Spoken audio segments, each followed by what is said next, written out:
Coming up on 5 Minute News.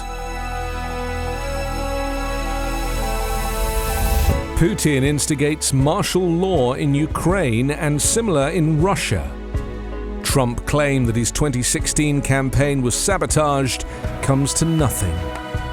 And British PM vows to stay on despite party chaos. It's Thursday, October 20. I'm Anthony Davis. Russian President Vladimir Putin doubled down on Wednesday on his faltering invasion of Ukraine with a declaration of martial law in 4 illegally annexed regions and preparations within Russia for draconian new restrictions and crackdowns. Putin's drastic efforts to tighten his grip on Ukrainians and Russians following a series of embarrassing setbacks, stinging battlefield defeats, sabotage, and troubles with his troop mobilization. The martial law order belies the Kremlin's attempt to portray life in the annexed regions as returning to normal. The reality is that a military administration has replaced civilian leaders in the southern city of Kherson, and a mass evacuation from the city is underway as a Ukrainian counter-offensive grinds on. Putin's martial law declaration authorized the creation of civil defense forces, the potential imposition of curfews, restrictions on travel and public gatherings, tighter censorship, and broader law enforcement powers in Kherson and other annexed regions of Donetsk, Luhansk, and Zaporizhzhia. In an ominous move, Putin opened the door for restrictive measures to be extended across Russia too.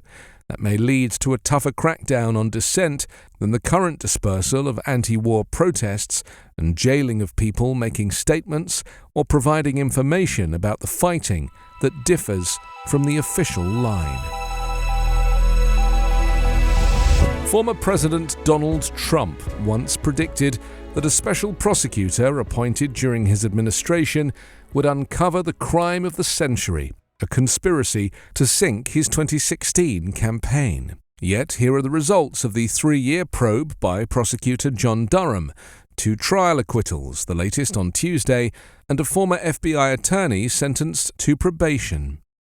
That has fallen far short of Donald Trump's supporters' expectations that Durham would reveal a deep state plot behind the US government's investigation into ties between Russia and Trump's 2016 presidential campaign. The outcome has led to scrutiny over the purpose of Durham's appointment by former Attorney General William Barr, who tasked him with sussing out misconduct in the Trump-Russia probe. It also has raised questions about whether or when the current Attorney General, Merrick Garland, might move to rein in Durham's work or hasten its completion. There are no signs Durham plans to charge anyone else in his investigation. He's expected to produce a report at some point, but it's unclear whether he will identify any significant misconduct or errors beyond those already reported by the Justice Department's watchdog.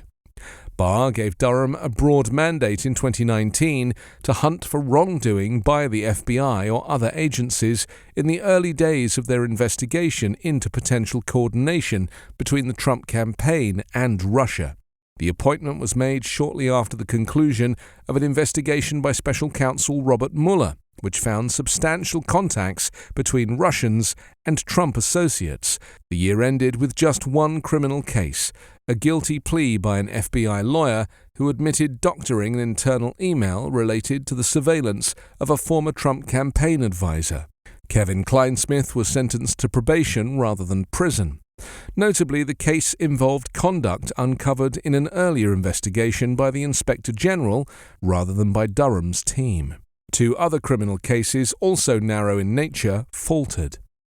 On Tuesday, a jury acquitted Igor Danchenko, a Russian analyst at a US think tank, who'd been accused of lying to the FBI about his role in the creation of a largely discredited dossier, a compendium of unproven assertions that sought to tie Trump to Russia.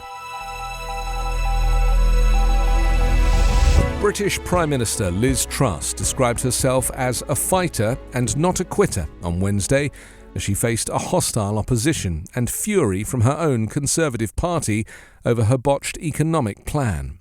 Within hours of the defiant statement, her government was teetering on the verge of collapse. A senior member of the government left her post with a letter of criticism of Truss, and a House of Commons vote descended into acrimony and accusations of bullying. Home Secretary Suella Braverman said she resigned after breaching rules by sending an official document from her personal email account. She used her resignation letter to lambast Truss, saying she had concerns about the direction of the government. Truss faced more turmoil in Parliament on Wednesday evening on a vote over fracking for shale gas, a practice that Truss wants to resume despite opposition from many Conservatives. There were angry scenes in the House of Commons during and after the vote, with party whips accused of using heavy-handed tactics to gain votes. Conservative officials denied there had been manhandling, but in the chaos, Truss herself failed to vote. Many Tory lawmakers were left despondent by the state of their party. You can subscribe to 5 Minute News on YouTube with your preferred podcast app. Ask your smart speaker or enable 5 Minute News as your Amazon Alexa flash briefing skill. Subscribe, rate and review online at 5minute.news. 5 Minute News is an Evergreen podcast covering politics, inequality, health and climate, delivering independent, unbiased and essential world news daily. If you enjoy 5 Minute News, join me for the Weekend Show podcast. Big picture conversations with expert guests about the state of America. Available every Sunday with Midas Touch and 5 Minute News. Search and subscribe to the Weekend Show.